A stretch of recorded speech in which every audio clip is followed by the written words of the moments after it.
The Hollow Wives. The road curved like a spine through the woods, each bend tighter than the last.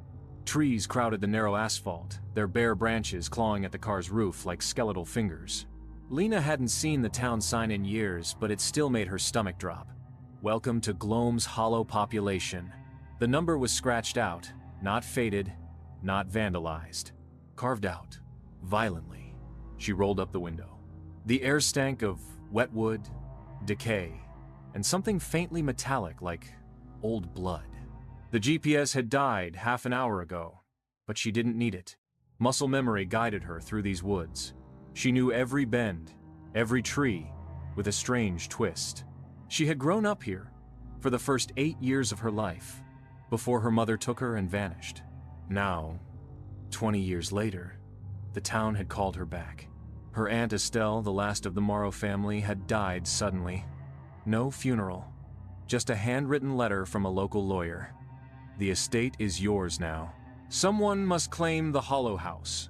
Lena parked at the edge of a field. The house loomed in the near distance, swallowed by shadow even in daylight. Its roof sagged under years of rot. Ivy strangled the brick-like veins. She hesitated. Across the field, half hidden by mist, 5 figures stood still among the trees. Pale robes, bare feet, faces in shadow. She blinked. Gone. The house groaned as she stepped onto the porch. Cold radiated through the wood. The door was unlocked. It opened without resistance, as if waiting. Inside, the air was thick with mildew and dried herbs. Dust curled in the light like smoke. The scent of something recently burned lingered. Lena coughed. To her left, a parlor room held a fireplace choked with ash and cobwebs. Above it, a photograph in a cracked frame. 5 women in black, standing in a semicircle. One was, unmistakably, her aunt. Young, sharp-eyed, unsmiling. The others were strangers, and yet familiar. She touched the frame. It was warm. The floor creaked behind her. She spun around nothing. Beneath her boots, the rug shifted. She peeled it back. Symbols carved into the floor. Circles, eyes, runes in a language that made her teeth ache just looking at them. Lena didn't sleep that night. The wind howled through broken shutters, but that wasn't what kept her awake. It was the house. The floorboards beneath her creaked in patterns, like footsteps pacing back and forth. The walls moaned in low, irregular breaths. And the smell, it shifted from dust to ash, then to something worse, rotting flowers and blood-soaked linen. She sat in the kitchen, hugging a mug of cold tea, staring at her arms. The lines had appeared sometime after midnight. Thin, red marks coiled just beneath the skin, forming elegant symmetrical shapes along her forearms, almost like writing. They weren't raised. They didn't hurt. They just moved slightly when she wasn't looking. At 3:17 a.m., the lights flickered, then stayed on. In the hallway, a door creaked open slowly. It hadn't been opened before. She stood up, poker in hand, and approached the stairwell. Her aunt's voice echoed in her head from long ago, hushed, firm. "You don't go upstairs after dark." Never. She climbed anyway. The staircase curved slightly to the left, the walls narrowing like a throat. Cold rushed down at her. The upstairs hallway was longer than it should have been. Too many doors. At the end stood a mirror. It reflected her, but wrong. Her reflection's eyes were black, and her mouth curled in a slight, knowing smile. She turned into her aunt's old bedroom. Books covered the floor in spirals, open to pages filled with hand-drawn sigils. A circle was burned into the wooden floor. Inside it, a blackened handprint, fingers clawed like it had tried to escape the circle instead of staying within. In the corner, a trunk. Inside, dozens of old journals. Her aunt's handwriting scrawled across brittle paper. She opened the first one, the ink had faded, but a sentence was underlined again and again. 4 make the pact. 1 seals the gate. The 5th opens it again. Another journal, dated 20 years ago. My sister ran with the child. I told her it would find her again. I told her the blood calls back. The 5th is always born of the hollow. Lena dropped the book. Her hands were shaking. A creak behind her. She turned. A figure stood in the hallway mirror motionless, watching. Pale skin, long black dress, eyes like pits in a skull. Lena stepped forward. Her reflection didn't follow. Instead, it reached outward, pressing a hand against the inside of the glass, and smiled. Suddenly, footsteps. Loud, rushing. From the stairs. She backed into the corner of the room, heart thundering, raising the poker. But no one came. Instead, the radio downstairs crackled again. That same voice, dry as bone. "You are remembered. The mark is made. The circle..." Lena didn't remember falling asleep, but when she opened her eyes, it was still dark. Not just the sky, the house itself had changed. The air was heavier, thick as syrup, clinging to her skin. The marks on her arms had spread, curling up her shoulders now, thin as veins. They pulsed faintly, like something inside her was breathing through them. She stumbled into the hallway. The mirror was gone. So was the staircase. In its place stood a narrow corridor she'd never seen before, one lined with doorways that breathed, their frames expanding and contracting ever so slightly. At the end, a soft orange glow. She walked forward, slowly. The doors whispered as she passed.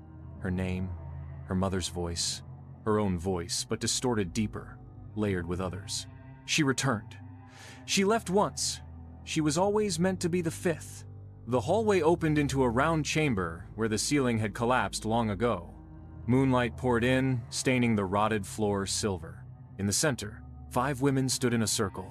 Each wore a long, black garment, their hair tangled and motionless despite the wind. Lena knew one of them, the face from the photo. Her aunt young again, eyes black, mouth sewn shut. The others turned slowly as one. One of them stepped forward. Lena's heart stopped. It was herself, or almost. Same face, same body, but the skin was pale. Eyes solid white, smile wrong. Her mirror twin opened her mouth and whispered with 5 voices at once. The seal broke when she fled. The hollow opened, and now we are incomplete. The other women began to hum a low, wet sound, like bees drowning in tar. The circle of 5 parted, revealing the pit behind them. A round, black hole in the earth, lined with bones and ash. It pulsed, wet and alive, like a wound in the world. Something inside it moved. Lena staggered back. No, this isn't real. Her twin stepped closer. The marks on Lena's skin burned now. Her heart raced. "You are the 5th, the twin said. "You were always the 5th. The blood remembers." Suddenly, Lena was back in the bedroom. She gasped, stumbling, heart hammering. Morning light streamed through cracked curtains, though the sky outside was still starless. She rushed to the bathroom and turned on the light. In the mirror, her reflection again. But behind it, just for a second, the 4 women, standing silently in the dark. She wiped at the glass. A message appeared, traced in condensation by invisible fingers. "One must stay." She backed away. The house creaked again, louder this time, like it was turning over in its sleep. Lena didn't step outside. She couldn't. The fog rolled in through the open doorway like it had purpose, thick, alive, humming softly. It wrapped around her ankles, slid up her spine. The house groaned again, louder this time, and she realized it wasn't a groan. It was breathing. The floorboards beneath her feet rose and fell. Inhaling, exhaling, she slammed the door shut. The instant it clicked, the temperature dropped. Her breath fogged the air. The walls turned slick with moisture. Every shadow stretched a little too far. Somewhere upstairs, something laughed, dry and hoarse, like splinters in a throat. She turned to the mirror in the hallway. Her reflection was crying blood. From behind her, that voice again, a woman's layered and impossibly wide. "You never left, child!" "Your blood has always belonged to the hollow." Lena ran to the fireplace, grabbed the old photograph. 5 women. Her aunt. The others. Her own face now burned into the 5th figure. She dropped it. It didn't shatter. It pulsed. Then, the power died. The house was swallowed in dark. She lit a candle with shaking fingers and made her way to the attic. The air was foul up there, thick with mold, char, and iron. At the center of the floor, the circle had reappeared. Fresh this time. Burning faintly red. Inside it lay a dress. Black. Lace-trimmed. Old. Her size? The attic door slammed shut behind her. The candle died. In the pitch black, Lena heard 5 heartbeats. 1 hers. 4 not. She didn't scream. She couldn't. Whispers erupted from the corners. 1 must remain. One must wear the black. One must seal the gate with breath and blood. A single match flared to life in the dark. No hand holding it. It floated, trembled, and dropped. The candle relit. She was no longer alone.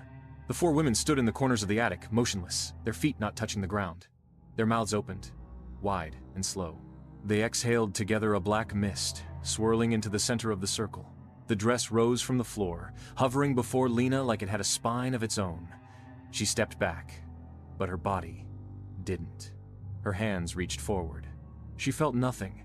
She watched herself touch the fabric, step into the circle, begin to change. Something inside her shifted uncoiled, like it had waited for this. She screamed, but it came out as a chant. "The hollow is whole! The fifth has returned! Let her wake!" The attic vanished. She stood once again in the parlor, but the walls pulsed. The fireplace bled smoke. The floor beneath her feet felt wet. And in her hand, not the poker, a candle, still burning.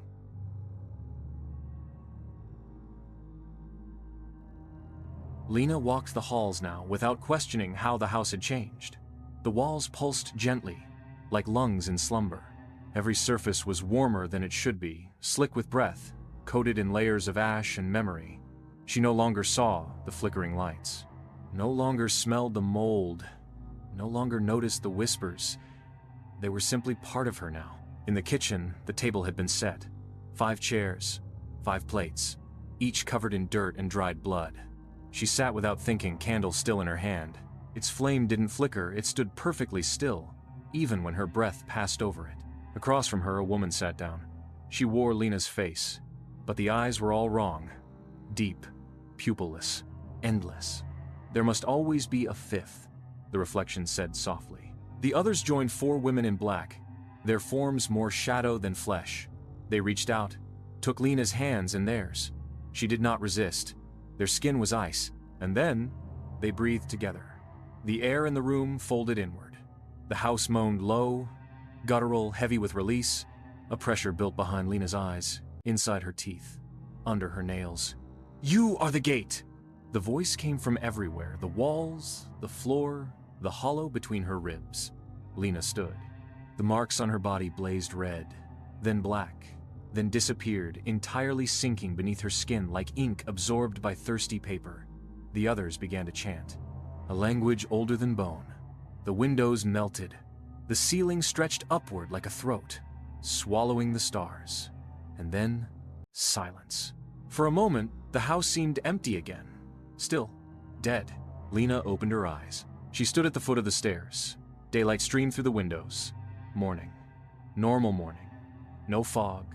No whispers. No marks. She rubbed her arms. Smooth. The radio was silent. The symbols on the floor were gone. The fireplace cold. Outside, birds sang. She walked to the door, opened it. A breeze. She stepped onto the porch. Across the field, nothing. No figures in the trees, no watchers. She exhaled. "Just a dream," she whispered. She walked to her car. The engine started on the first try. The forest road looked the same. Narrow, tangled, but passable. She drove. Past the twisted trees, the heavy branches, past the fields. And then, out of the corner of her eye, she saw them again. 5 figures, standing perfectly still between the trees. She blinked. They were gone. A chill raced down her spine. She drove faster. Just before the final curve, she saw at the rusted sign, Gloam's Hollow. Population. The number scratched out. She hit the brakes. Her hands were shaking. Something inside her chest pulsed